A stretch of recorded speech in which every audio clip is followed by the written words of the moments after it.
Welcome to the Deep Dive, your shortcut to being well-informed. Right now, all eyes in Washington seem fixed on this one piece of legislation. That's right. President Donald Trump's One Big Beautiful Bill Act, or OBBBA they're calling it, and it really could dramatically reshape American life. Yeah, it's not just another bill. It's monumental is probably the right word. Designed to touch pretty much every part of the economy, society. So that's exactly why we're digging in today. Exactly. We've got a stack of sources here, news outlets, economic analyses, and they all point to the OBBA's, well, staggering ambition. Just staggering how? We're talking potentially the largest tax cuts, significant spending cuts too, but also substantial additions to the national debt, all in U.S. history. Wow. And this affects tens of millions of Americans directly. Your household budget, healthcare access, you name it. Okay. So our mission today is to, pull out the core insights, help you navigate the legislative balancing act. It's pretty high-stakes stuff in Congress right now. Right. And also reveal some surprising internal dynamics playing out. So you'll walk away really understanding what's at stake here. Okay, let's unpack this then. What exactly is proposed in this one big, beautiful bill? What's getting everyone talking? Well, at its core, it hits several major policy areas. First up, taxes. Okay. Both the Senate and House drafts, they aim to make the current individual tax rates permanent. So stopping a tax increase that would otherwise happen. Precisely. That's the goal. Yeah. Preventing tax hikes for almost everyone under current law. And the Senate draft, it goes even further. How so? Proposing big increases to standard deductions. We're talking $16,000 for individuals. And get this, $32,000 for married couples filing jointly. $32,000? That's a huge jump. It really is. Think about what that means for a married couple. It's potentially thousands more dollars staying in their pocket each year. A direct boost, especially for middle-income families, sounds like. Definitely. And it's a significant shift in, who benefits most from federal tax policy. Okay, that's a clear impact on household budgets. What about the child tax credit? Yeah, that also gets a pretty substantial boost. The Senate is looking at a permanent increase to $2,200 per child. Permanent. Permanent in the Senate version. The House goes even higher, $2,500. Wow. But that House provision would expire in 2028. Still, for families, these are some pretty direct financial benefits on the table. Okay. Moving on from taxes, what else is core to this? Well, then we get to Medicaid cuts. Yeah. And this is shaping up to be particularly contentious. I can imagine. How are they approaching that? Two main ways. First, there's something called the provider tax. Provider tax. Yeah, the Senate plan would gradually reduce the maximum rate from 6% down to 3.5% by 2031, but only for states that expanded Medicaid. Okay, what exactly is a provider tax? Good question. Basically, a state-level tax on healthcare providers, think hospitals, doctors. Yeah. States use this mechanism right now to claim more federal matching funds for their Medicaid programs. Ah, I see. So cutting that tax. Exactly. It limits how much federal money states can actually bring in for Medicaid.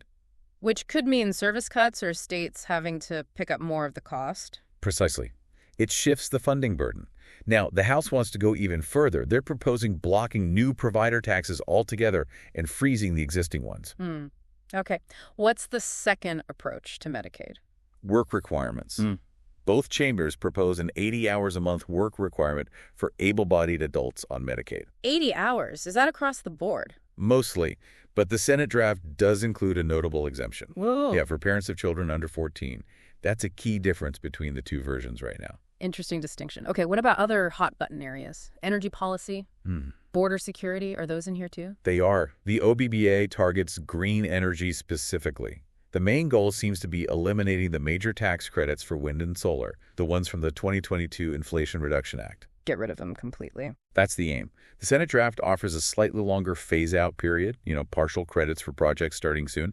The House version, though, would end them almost immediately. Much faster. Okay. And border security, defense? Yep. Additional funds included for border security, specifically mentions money for wall construction. And there's also a boost to overall defense funding in the proposals. And finally, you mentioned the debt ceiling earlier. A huge component. The House version proposes a $4 trillion hike. $4 trillion. And the Senate's blueprint suggests an even bigger increase. $5 trillion. Wow. Those are truly massive numbers. They are. Staggering. So just summarizing that, it's an incredibly broad reach for just one bill. Tax codes, healthcare access, energy production, national security, the national debt. These aren't small adjustments. Not at all. These are changes designed to ripple through daily life. Your paycheck, healthcare, how we power the country. It really is framed as a comprehensive overhaul. But knowing what's in the bill, that's only half the story, right? The how. How they plan to get this through Congress, especially with that very ambitious July 4th deadline. That's where the real drama seems to be. Indeed. The legislative strategy is absolutely critical here. It hinges on budget reconciliation. Right, the process that lets them bypass the usual 60-vote filibuster in the Senate. Exactly. Means the OBBA could potentially pass with just a simple majority, 51 votes.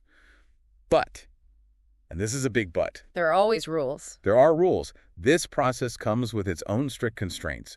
Most importantly, the bird rule. Which leads to the famous bird bath. Can you explain that? Sure. Think of the Senate parliamentarian who is nonpartisan as a referee. Their job is to meticulously scrub the bill.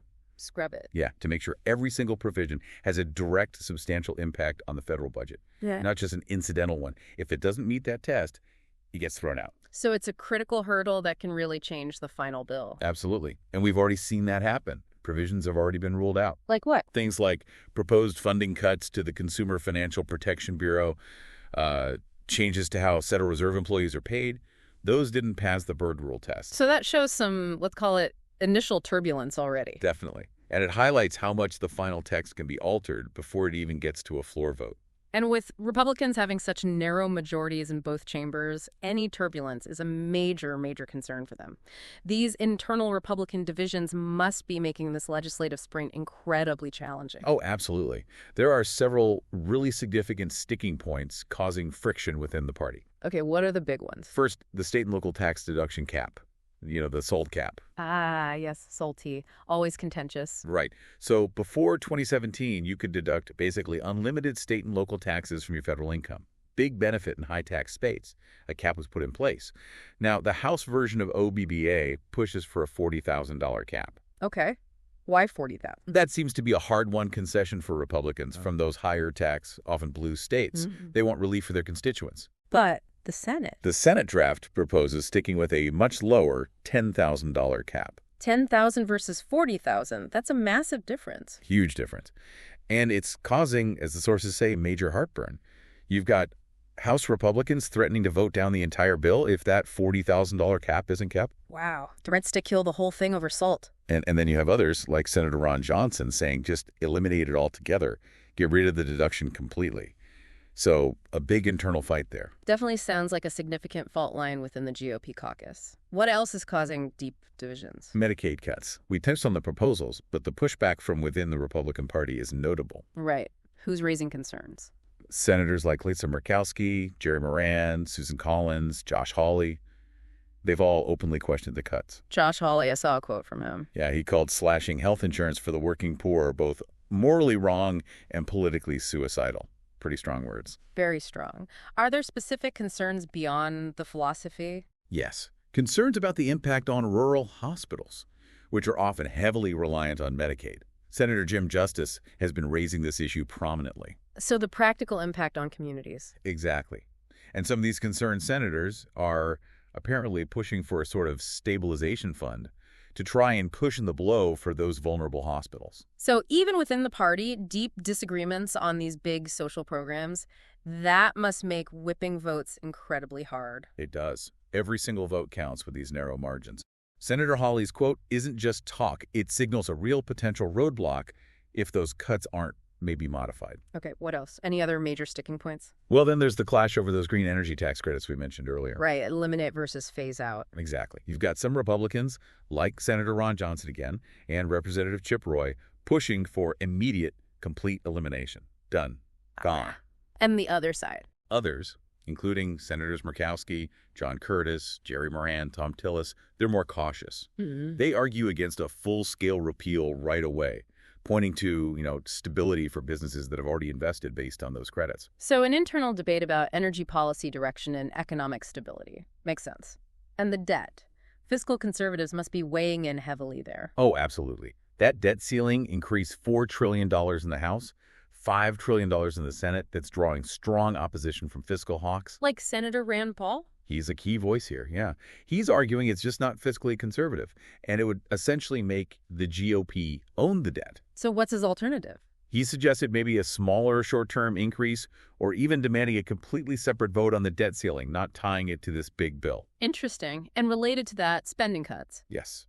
Other prominent fiscal conservatives think Senators Ron Johnson, Rick Scott, Roger Marshall, Ted Cruz, John Kennedy, they feel the proposed $1.5 trillion in cuts are, quote, not squat. Not squat, meaning not nearly enough. Exactly. They're pushing for much deeper reductions. Some are talking about needing cuts up to $2 trillion to make the package acceptable to them. They want more aggressive action on spending across the board. Okay, one more area. Food stamps, SNAP. Right.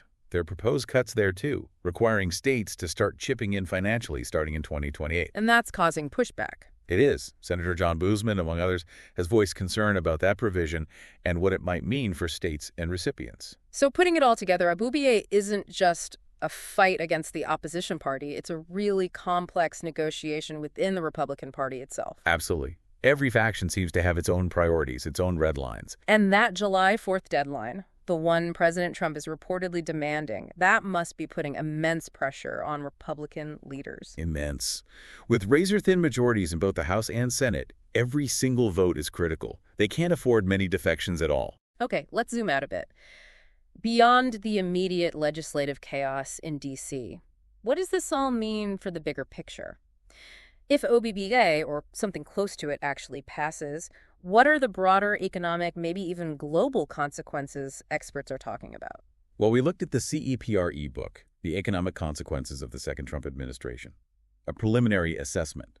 It synthesizes a lot of expert views. And what's the general takeaway? The consensus outline there is pretty cautious, maybe even negative.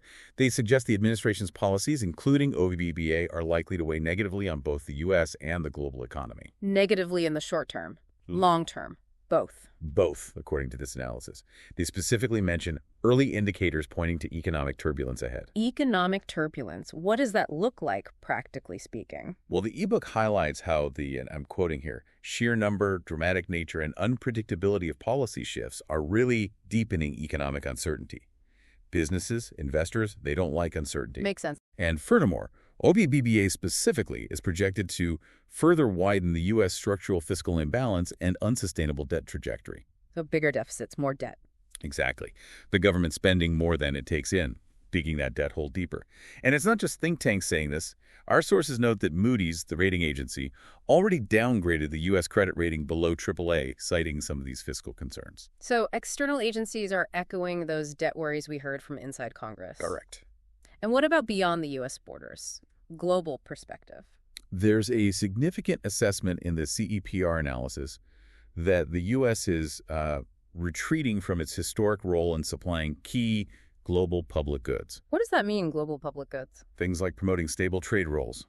The analysis points to sweeping tariffs undermining principles like non-discrimination in trade, basically challenging the norms of the World Trade Organization, the WTO. And how does that kind of shift affect allies, adversaries? It has tangible impacts, according to the analysis. For example, Europe is described as feeling increasingly exposed due to threats about NATO withdrawal and tariffs, pushing them to rethink their own defense and speed up EU integration. So allies feeling they need to rely less on the U.S.? That seems to be the implication.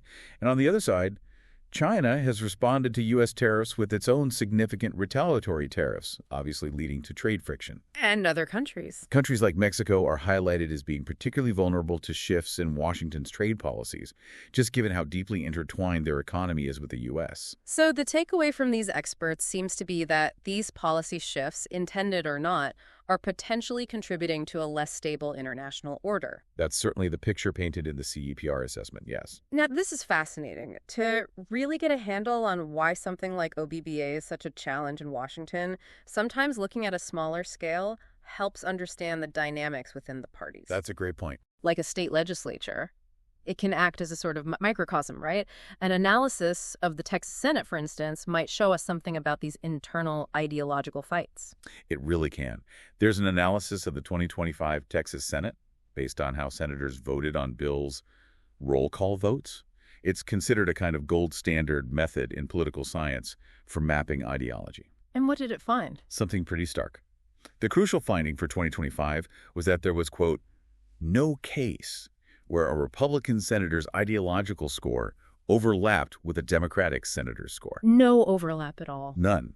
Meaning, according to this analysis, every Republican is significantly more conservative than every Democrat, and every Democrat is significantly more liberal than every Republican. Yee. A very clear partisan divide. Wow. Okay, so clear separation between the parties. But within each party, there's still some variation, right? They aren't all identical. Absolutely not. Even with that clear separation, there's a spectrum inside each caucus. For example, among the Texas Republicans, you have senators identified as the most conservative, like Brian Hughes and Mays Middleton. And then you have others, like Robert Nichols, who's ranked as the least conservative Republican. And this is key, he's still ranked as more conservative than any Democrat in the chamber. I see. And the same pattern for Democrats. Exactly the same. You have senators like Molly Cook and Sarah Eckhart identified as the most liberal. And then someone like Juanchu Hinojosa ranked as the least liberal Democrat, but still more liberal than any Republican. So looking closely at a state like Texas really highlights that internal ideological diversity, even when the parties themselves seem miles apart. Precisely. And connecting that back, it helps you understand why crafting huge, sweeping legislation like the OBBBA at the federal level is such a delicate, difficult dance. It really does. Because you're not just negotiating with the other party, you're managing all these different viewpoints and priorities within your own party. Every faction has its own, non-negotiables, its own red lines. It's exactly. Which mirrors the challenges we're seeing play out with OBBA in D.C., the difficulty of building coalitions and managing those very narrow majorities when you have such diverse views, even on the same team.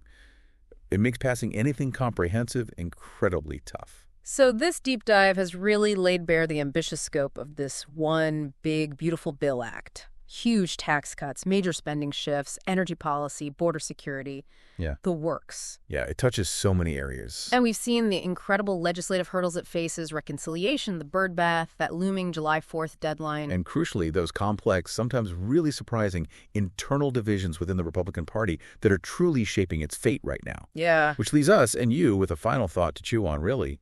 What are the long-term consequences for our economy, for America's position in the world? What happens when a single massive bill aimed at reshaping so much of American life gets caught in such intense internal and external crossfire, all under the shadow of this incredibly urgent deadline? It's a huge question, and the answer is still very much unfolding, regardless of whether this bill makes it over the finish line or not.